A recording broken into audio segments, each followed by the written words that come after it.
വെള്ളമില്ല, വെളിച്ചമില്ല. ഒരു കുടുംബത്തിന് അത്യാവശ്യം വേണ്ട അടിസ്ഥാന സൗകര്യങ്ങൾ ഒന്നുമില്ല. ടാർപോളിൻ ഷീറ്റ് കൊണ്ട് മറച്ച കുടിനുള്ളിലാണ് പന്തളം കുരംപാലയിലെ ഭിന്നശേഷിക്കാരിയായ 1-ാം ക്ലാസ്സുകാരി സാന്ദ്രയുടെയും കുടുംബത്തിന്റെയും ദുരിത ജീവിതം. ഒന്നിടിവെട്ടി മഴ പെയ്താൽ, ഒരു കാറ്റ് വീശിയാൽ എല്ലാം തകർന്നു വീഴും. ലൈഫ് പദ്ധതി പ്രകാരം വീട് അനുവദിച്ചെങ്കിലും സാങ്കേതിക കാരണങ്ങളാൽ മുടങ്ങി. പേടിക്കാതെ കിടന്നുറങ്ങാൻ അടച്ചുറപ്പുള്ള ഒരു വീട് മാത്രമാണ് ഇവരുടെ ആവശ്യം.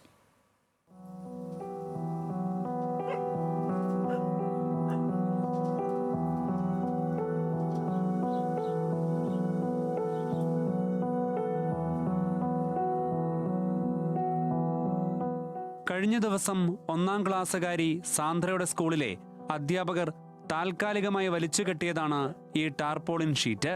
70% ഭിന്നശേഷിക്കാരിയാണ് സാന്ദ്ര. ലൈഫ് ഭവന പദ്ധതിയിൽ 2 തവണ വീട് അനുവദിച്ചെങ്കിലും അവസാന ഘട്ടത്തിൽ സാങ്കേതിക തടസ്സങ്ങൾ കാരണം മുടങ്ങി. വീട് കിട്ടിയെന്ന് അറിഞ്ഞപ്പോൾ സാറുമാർ ഇവിടെ സ്ഥലം കാണാൻ വന്നപ്പോൾ ഇവിടെ വന്നപ്പോൾ സാറ് ചെളി നോക്കി, ഇങ്ങനെ മണ്ണിട്ട് നേർത്തിയാന്ന് പറഞ്ഞാൽ നോക്കിയപ്പോൾ ചെളിയാണ് കിട്ടിയത്. അന്നേരം സാറ് പറഞ്ഞു ചെളിയാണ്ട് തരത്തില്ല, ഇവിടെ വെള്ളം കയറുന്നുണ്ട്, ഞങ്ങൾക്ക് വലിയ ഉറപ്പൊന്നുമില്ല വീട് നിൽക്കുന്നതിൽ, അതുകൊണ്ടൊരു കാര്യം ചെയ്യും, നിങ്ങൾ മണ്ണിട്ട് നികത്തിയിട്ട് ഞങ്ങൾ വീട് തരാമെന്ന്. മെമ്പറിനോടൊക്കെ ഞങ്ങളാവുന്ന പറഞ്ഞാൽ ഞങ്ങൾക്ക് പറ്റത്തില്ല മെമ്പറെ, ഞങ്ങൾക്ക് ഇവിടെ മണ്ണിട്ട് നികത്താൻ ഞങ്ങൾക്ക് ആവത്തില്ല, ഞങ്ങൾ അവിടുന്ന് ചുമ്മി എടുത്തോണ്ട് ഇവിടെ കൊണ്ടുവരണം, പിന്നെ അതൊരു ഇതാവും, അതുകൊണ്ട് അത് പൈസയും കൊണ്ടുള്ള ബുദ്ധിമുട്ട്, അതുകൊണ്ട് ഞങ്ങൾ പറഞ്ഞു വേണ്ടെന്ന് പറഞ്ഞു. ഇഴജന്തുക്കളുടെ ശല്യമുണ്ട്. 2 തവണ വീടിനുള്ളിൽ വെച്ച് സാന്ദ്രയുടെ അമ്മ അശ്വതിക്ക് പാമ്പ് കടിയേറ്റിട്ടുണ്ട്.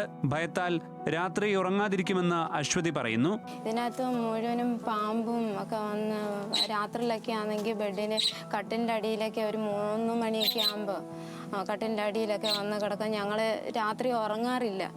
എന്ന് വെച്ചാൽ പേടിച്ചിട്ട് കുഞ്ഞിനെ മാത്രം ഇവിടെ കിടത്തും. കുഞ്ഞിനെ അറിയത്തില്ലല്ലോ പാമ്പൊക്കെ വരുന്നതൊന്നും അറിയത്തില്ല, ഉറക്കത്തിലേ നമ്മൾ അറിയത്തില്ലെന്ന് പറഞ്ഞ് ഞാൻ രാവിലെ വരെ വെളുപ്പിന് വരെ ഞാനിങ്ങനെ ലൈറ്റ് അടിച്ചിട്ടൊക്കെ ഫ്ലാഷ് അടിച്ച് ഇങ്ങനെ നോക്കിയിരിക്കും.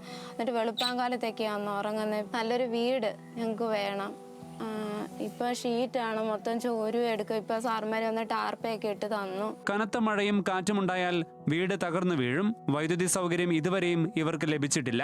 ഭിത്തി കെട്ടിയാൽ വൈദ്യുതി കണക്ഷൻ നൽകാമെന്നാണ് ഉദ്യോഗസ്ഥർ പറയുന്നത്. 5.5 വയസ്സുകാരി സാന്ദ്രയുടെ ഹൃദ്രോഗവും നട്ടലിനുള്ള അസ്വസ്ഥതയും കുടുംബത്തിന് സാമ്പത്തികമായി വലിയ ബുദ്ധിമുട്ടുകൾ ഉണ്ടാക്കുന്നു. കിണറ്റിലെ വെള്ളം കുടിക്കാൻ കഴിയില്ല. ഭക്ഷണത്തിന് പോലും കുടുംബം ബുദ്ധിമുട്ട് അനുഭവിക്കുന്നുണ്ട്. കുഞ്ഞിന് കുഞ്ഞിന് വയ്യാത്തയാണ്. കോട്ടയം ICHലെ ചികിത്സയാണ്. കുഞ്ഞ് നടക്കത്തില്ലായിരുന്നു. ഇപ്പം 5.5 വയസ്സായപ്പം 5 വയസ്സ് തൊട്ട് കുഞ്ഞ് പിച്ച നടക്കാൻ തുടങ്ങി. ഇപ്പം ഫിസിയോതെറാപ്പിയിലൂടെ ശകലമൊക്കെ മാറ്റമൊക്കെ വന്ന് തുടങ്ങിയിട്ടുണ്ട്.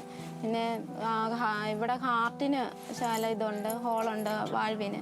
അത് കോട്ടയം മെഡിക്കൽ കോളേജിലാണ് കാണിച്ചുകൊണ്ടിരിക്കുന്നത്. സർജറി വേണം സാർ പറഞ്ഞതാണ്. പക്ഷേ സാർ ഒന്നുകൂടെ പറഞ്ഞ 6 വയസ്സ് വരെ നോക്കാം, നമുക്ക് അടഞ്ഞില്ലെങ്കിൽ നമുക്ക് സർജറി ചെയ്യാമെന്ന് പറഞ്ഞു. ഡോക്ടർമാർ പറഞ്ഞതാ കുഞ്ഞിന് ഇരുട്ട് പേടിയാണെന്ന്, അതുകൊണ്ട് വെട്ടം വേണമെന്ന് അന്നേ പറഞ്ഞതാ. അതിനുവേണ്ടി ചെറിയ വെട്ടത്തിൽ നിൽക്കും. പാനൽ ഇതാക്കി കളഞ്ഞപ്പോൾ കത്തുന്നില്ല. ഇപ്പൊ പന്തളം നഗരസഭയ്ക്ക് കീഴിലെ 19-ാം വാർഡിലാണ് വീടുള്ളത്. സർക്കാർ സംവിധാനങ്ങളൊന്നും ഈ ദുരിതം ഇതുവരെയും കണ്ടിട്ടില്ല. വെള്ളം കയറാത്ത അടച്ചുറപ്പുള്ള ഒരു വീട്, അതാണ് ഇവരുടെ സ്വപ്നം.